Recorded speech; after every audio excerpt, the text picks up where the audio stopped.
Auditimi kontrollit e lartë i shtetit ka evidentuar një sër problematikash në autoritetin portuar Durrës, duke nxjerrë në pam mangësi të vazhdueshme në funksionimin dhe menaxhimin e institucionit.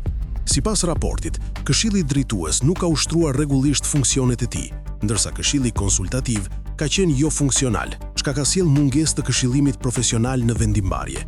Janë konstatuar gjithashtu shpërblime për anëtarët e Këshillit Drejtues pa miratimin e ministrit përkatës dhe në kundërshtim me rregullat për konfliktin e interesit, ndërkohë që shpërblimet për Këshillin Konsultativ nuk janë miratuar. Në fushën e prokurimeve publike, janë identifikuar kritere të papërshtatshme dhe kontrata me operatorë që nuk përmbushnin kushtet ligjore. Po ashtu, janë gjetur pagesa pa faturë tatimore, pagesa të kryera jashtë afateve dhe mbi vlerat kontraktuale.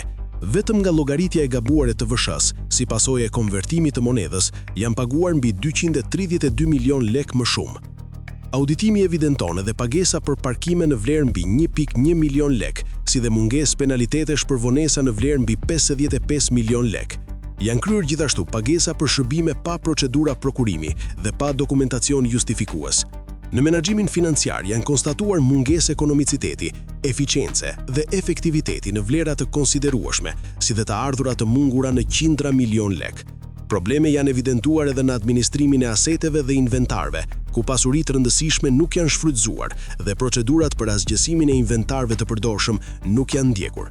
Në fund të periudhës së auditimit, niveli i debitorëve ka arritur në rreth 796 milion lek, ndërsa një pjesë e tyre vijon në procesin arketimit. Raporti thekson edhe mungesë transparence në tarifat e shërbimeve dhe probleme në sistemet e administrimit, përfshirë menaxhimin manual të listës së debitorëve, duke rritur riskun për abuzime.